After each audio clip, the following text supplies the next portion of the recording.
Business Takeout presents The Takeout Effect with Thanky. The Takeout Effect brings real conversations in business. Welcome to The Takeout Effect, bringing you real conversations in business. I'm your host. My name is Sharice. Everyone knows me as Banky. Banky is a nickname, and I'm in the transition of just changing my name to what it is, my government name, and just be known as Sharice moving forward. But today's guest has a passion for music from the age of 3, if I'm not mistaken, and she has been involved in a lot of projects, composition projects, which includes Jumanji, MTV Catfish, the Lego City Batman, and so much more. I'd like to welcome Tammy Ari. Hi, Tammy. How are you doing today? Hi, I'm great. Thanks so much for having me. Yes, I'm really excited to have you. I think there's so much that we can learn from this interview today. Um, uh, just looking forward to learning more about who you are, your passion for music, where it all came from, how it all started. Also want to know about your latest business venture called X Propeller. We know it as a nonprofit, and we want to know how it's planning to change the lives of kids, especially kids that are experiencing um, slavery. So let's dive right into it. Before we do that, let's hear a message from our sponsor.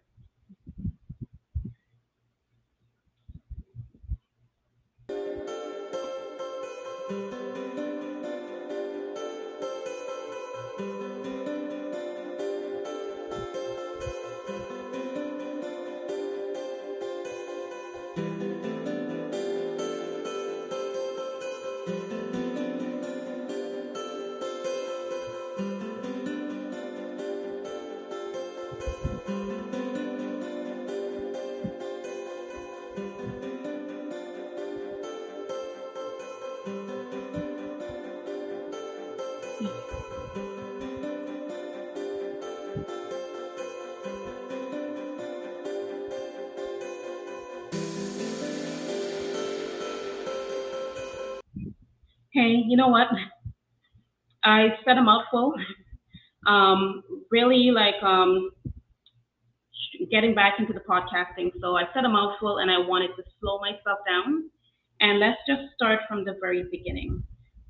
Tammy, let everyone know who you are and what you do. Yeah, of course. Thank you. So I'm Tammy, everyone. Thanks for tuning in.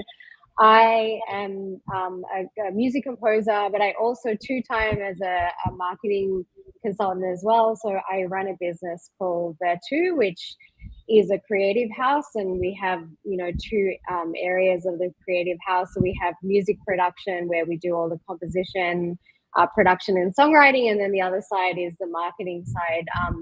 And I can explain the whole backstory of that at some point, but yeah, and then most recently, I've started a new organization with some amazing friends called X Propeller, and that's an organization focused on connecting creativity to the issue of modern slavery.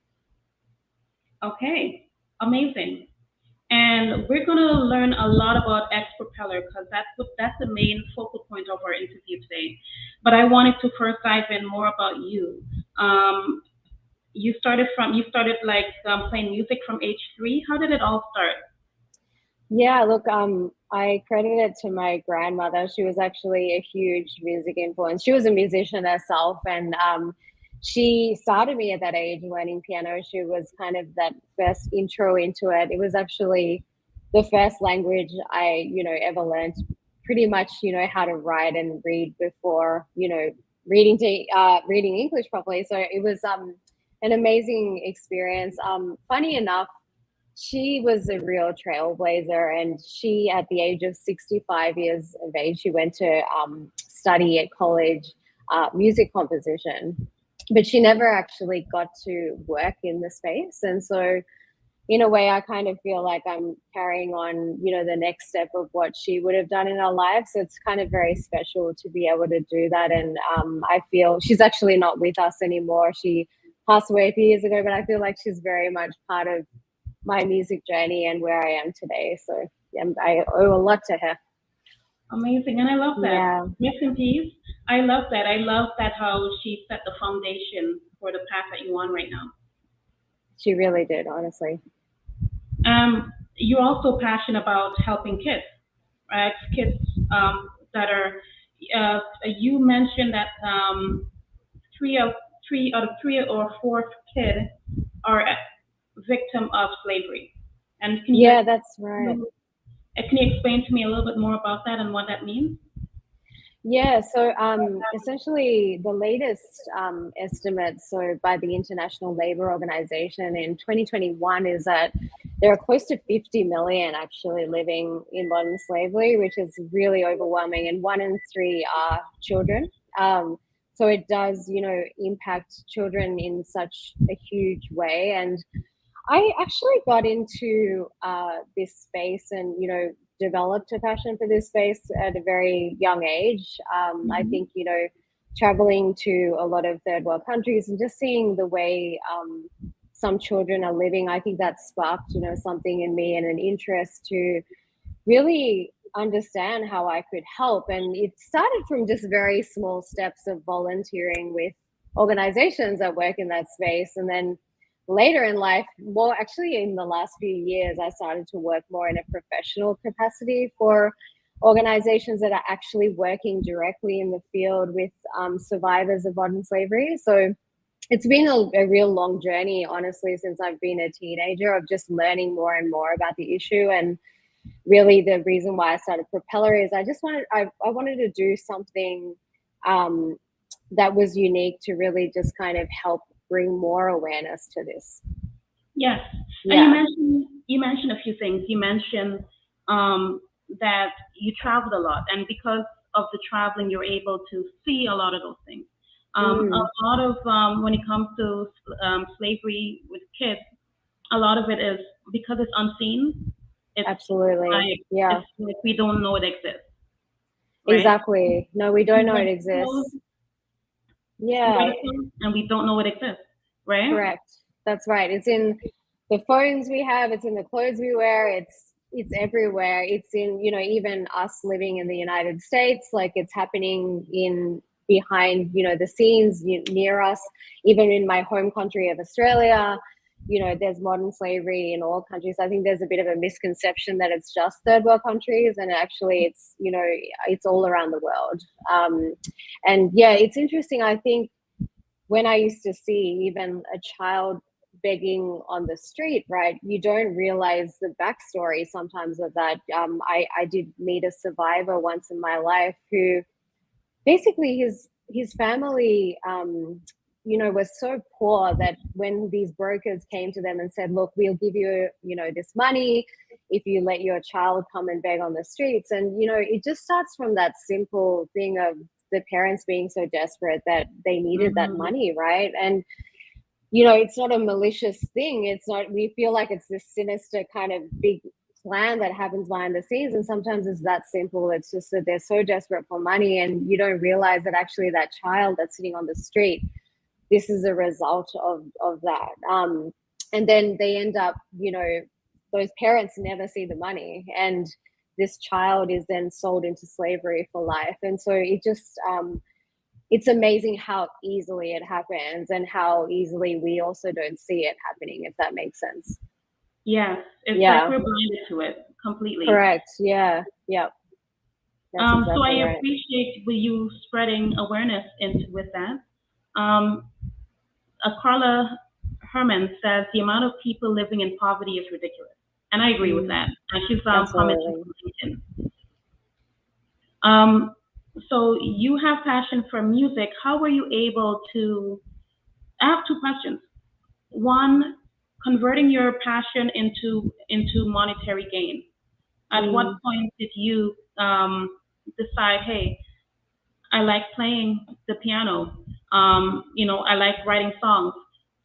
And how were you able to turn that into project that you've worked on, the Quincy Jones production, the Hmm. remote?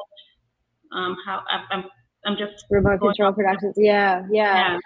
Yeah, look, with music, I think from a really young age, I've always had a passion about more the behind the scenes of actually creating music. There's lots of amazing artists out there that love the performing side of things. And there's just actually so many spaces in music. You can be a musician in an orchestra or in a band. And that's what I love about music. There's kind of different facets of it. And I was really attracted to more the behind the scenes writing, coming up with ideas, composing. And yeah, look, I got to work in the composing space. I mean, I did study music, throughout my life, and then later on in life, so I think I was about maybe in my early 20s, my cousin was living with a guy who is actually a director of a TV show, and he said, "Look, would you like to throw your hat in the ring and see if you can compose a piece for our TV show?" So it was an opener called My First Gig, and funny enough, that was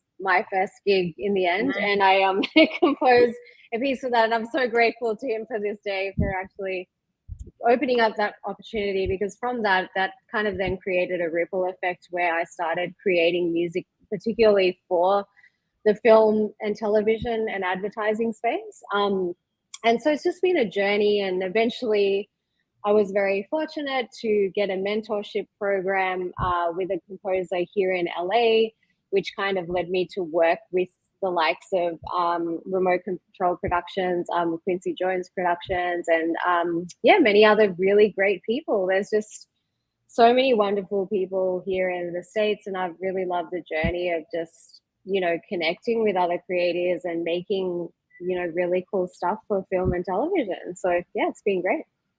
That's awesome. And I guess like growing up, a lot of people don't know, that might have the passion like you have, that has the same upbringing that you have, may not have known that, hey, I can make money by doing this, and for different TV shows, whatnot.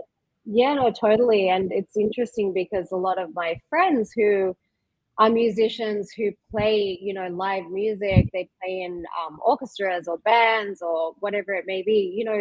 COVID was a really tough time because all of the live shows shut down, live performances. And it was really interesting because a lot of my friends have shifted into, doing this hybrid of actually creating and composing music and making a side income from that. And then, have been able to now thankfully continue doing their live music as well. So I think like I encourage all musicians to explore all the different pockets and spaces, because it's amazing. There are people, I have friends that make just music for podcasts like this, and that's their niche. Yeah. And so I just love that the space is getting bigger and more people are allowed to access it, and you don't necessarily need to have all the credentials behind you. Yes, definitely. Now, it's one thing to turn your passion into a business, right? And to be able to monetize it. To turn your passion into a business that has impact, right? Social impact, right?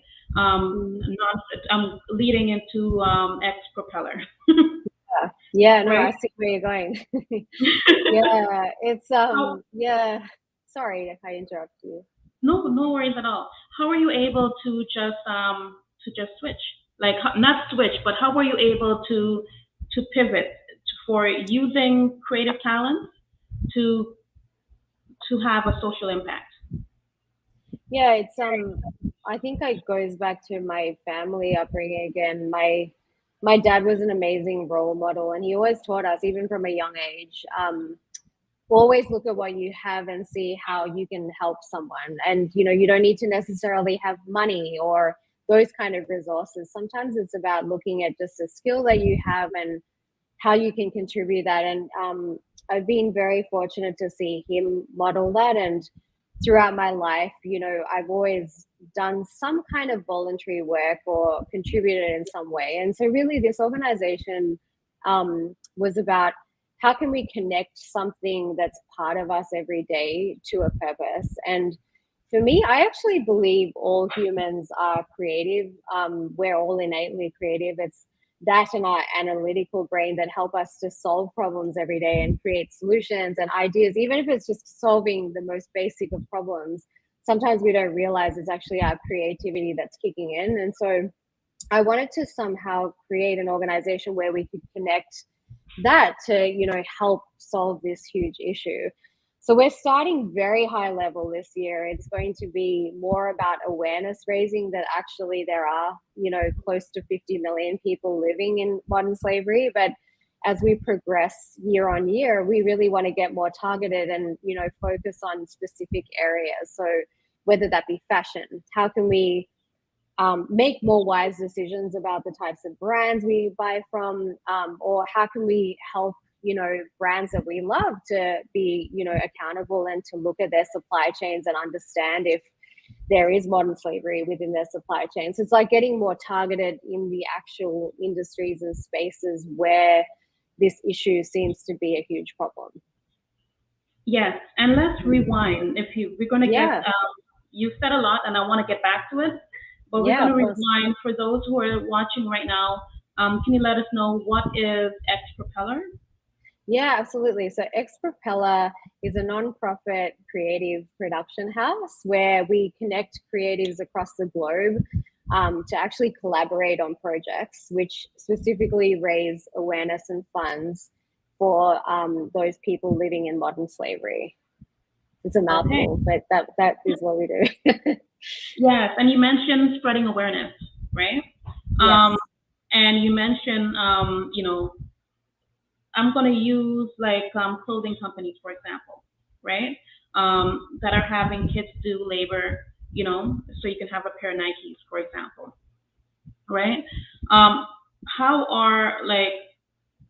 are you spreading? You mentioned, how are you really spreading awareness to make people know that this exists? Number one, and also what can you do about it? I know, like, you can minimize shopping from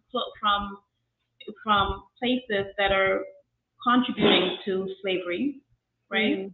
But what are other ways that we can, as we are aware, what else can we do about it? Yeah, absolutely. So with this first year of our project, we're actually, as I mentioned before, starting a little bit more high level in that it is more about the awareness raising. So for this first project, we are going to bring together musicians and singers from across the world to actually record a piece of music that will be translated into an art installation. And through this installation, we're actually going to educate just people on where modern slavery exists, why it exists, and then what we can do about it. And there'll just be some very practical steps. So what we're doing in our first year is we're actually partnering with International Justice Mission, and they are a very credible organization, actually the largest anti-slavery organization in the world. And they work specifically on the ground with, the rescue of those living in slavery, the recovery, the protection, and also the ongoing kind of support to local governments and authorities to ensure that systems change so that this doesn't happen again. So they do a holistic program. So really the call to action this year, and we're going to encourage people, is to really donate to help propel that work. And then, as we go on, like I mentioned, in the second year, we'd love to do something that's a little bit more practical and fashion focused, where we can teach people how to find brands that, are being conscious about modern slavery and how they can eradicate it within their supply chain. And also just, even just what are the questions you should ask? What are the things you should search for when you go on a brand's website? Just really practical ways that you can actually just be more insightful and more conscious about what you're buying.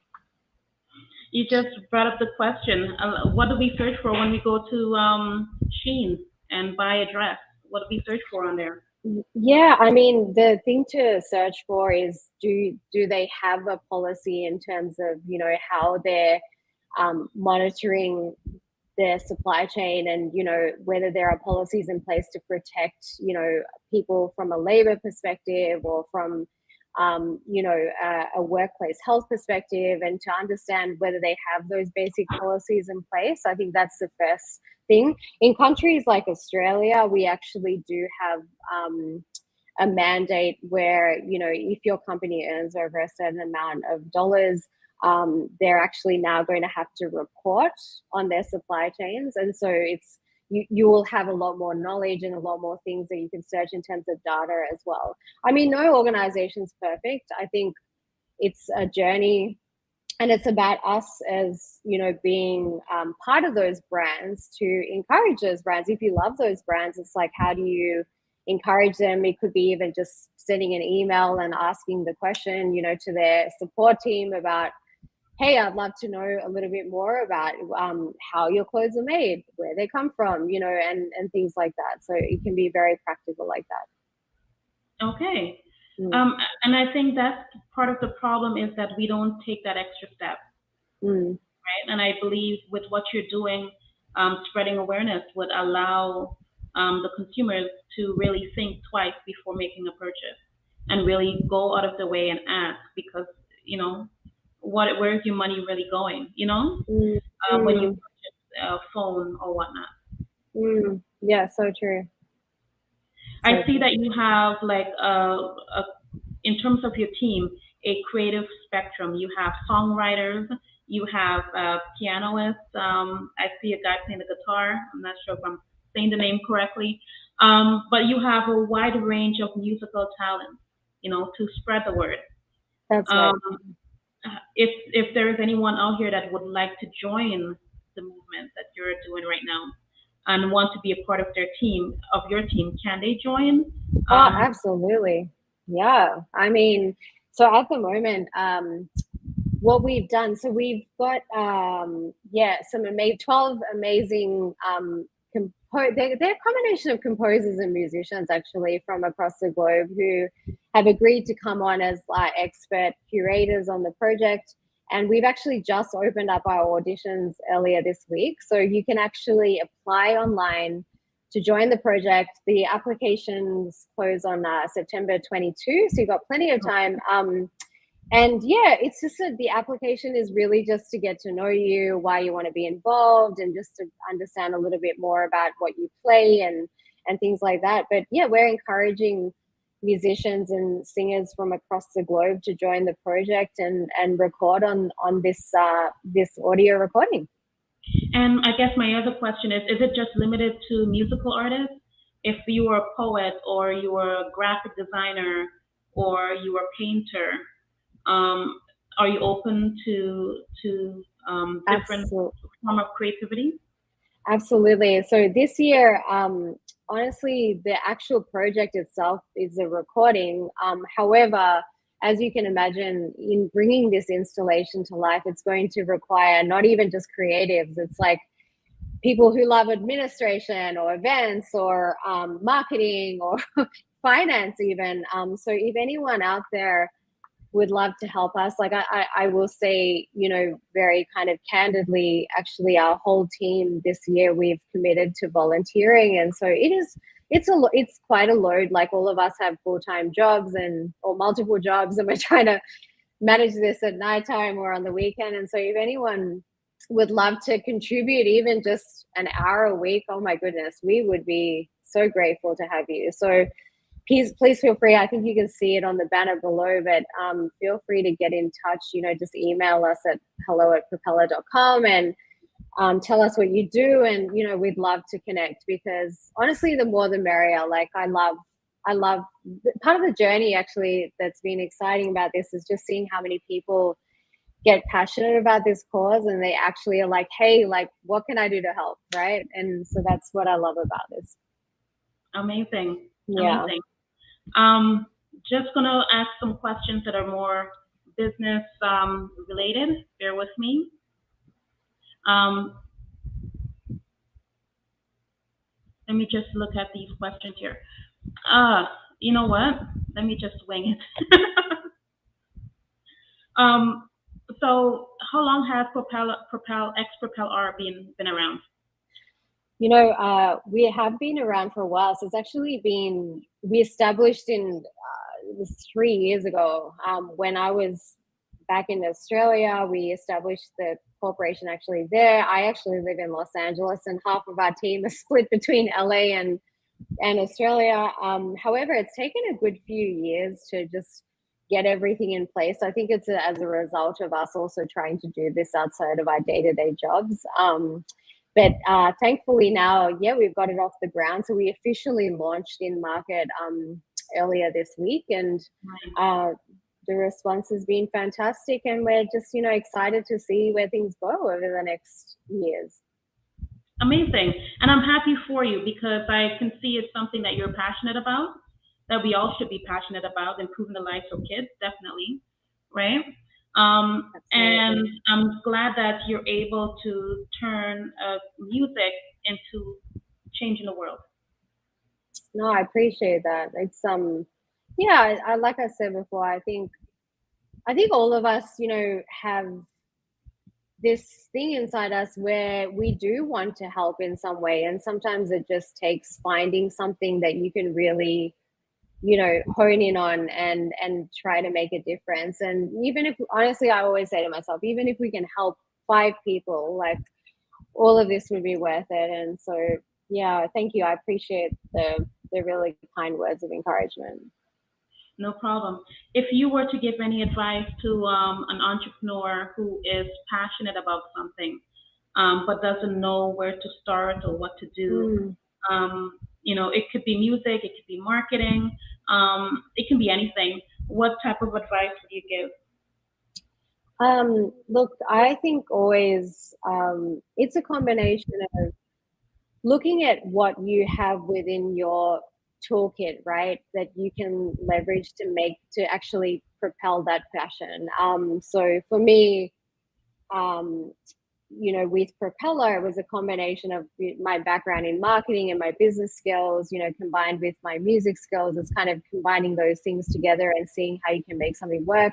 Having a great team around you and, sharing your vision and your idea with other people. You'll be surprised, someone will say, oh, wow, I'd love to help you out in some way. And, really doing that. Don't do it alone. That's what I would say. And then the third thing is being really planned about it. I think we underestimate it sounds like a very boring task, but it's like, how do you, seed that idea and work backwards from it. So it's doing that backwards planning. I often like to do what I call vision setting at the start of the year, where I have what is my vision for the year or the next 5 years, and then I work backwards. What does that mean, each month then, and then what does that mean each week? And it's kind of really stepping it back, to the basics. I love that. And honestly, that has really helped me a lot, because as you can tell, I'm a bit all over the place. I have a lot of things that I love, and I really need to keep myself in check. And so I'm a bit of a planner, and I feel like that is the only way I can kind of make, some kind of clarity out of the chaos around me. Yeah. But I absolutely love it, because at one point, the way I do things is I look at where I'm at, where I am right now, where I want to get to, and what steps do I need to take moving forward to get there. But you're looking at it backwards, right? Yeah, and I think that's probably even better. Honestly, I love your approach too. I've done that too, because they say, sometimes it's great to look where you are, because it's a little bit more easy to visualize, how you can build on that. So I love both. I think you can do it both ways, to be honest. I think it should be, I would recommend trying both. Okay. Yeah. We're about to come towards the ending of this podcast. I wanted to ask you, what does the future hold for Tammy Ari? Oh, the future for Tammy Ari. Look, to me, there's a lot of things in place, and it's really about building on that. So obviously with Propeller, I'd love to see us just be able to raise even more awareness, raise even more funds for the cause, and be able to, grow this movement. And yeah, from a composition point of view, so my personal work in music composing, there's just so many amazing projects out there, and it's really just the opportunity to work on new projects with incredible directors and showrunners, and just expanding the genres I've worked with would be incredible. So that it's really just, for me, it's about building step by step and growth. Amazing. And how might don't mind me, I'm having a challenging day. For those No who are problem. tuning in, for those who are I know tuning the in, feeling. yeah. For those who are tuning in right now, how can they get in contact with you? Yeah, so look, for Propeller, I highly recommend just like down below, you can see hello@xpropeller.org, or you can follow us on, we're on Instagram and LinkedIn, or you can just go to our website, xpropeller.org, if you're interested in joining the project. There's plenty of links there to help, find us or connect with us. So yeah, we would love to hear from you, because honestly, we're just excited, and anyone who would love to come on this journey with us, we're so willing to talk. So yeah. Amazing. Well, it has been great speaking with you. I've learned a lot. And, please reach out to her if you're interested, just to even check out the website, just so you can even be aware of what's going on, because it impacts us all, right? So thank you for coming in. And for those who are watching, please like, share, and subscribe. And it's been a pleasure speaking with you, and have yourself a wonderful day. You too. Thank you for having me. Have a great night. You too. If you enjoy our programming and want to help support Black entrepreneurship, please donate today. www.businesstakeout.com/donate.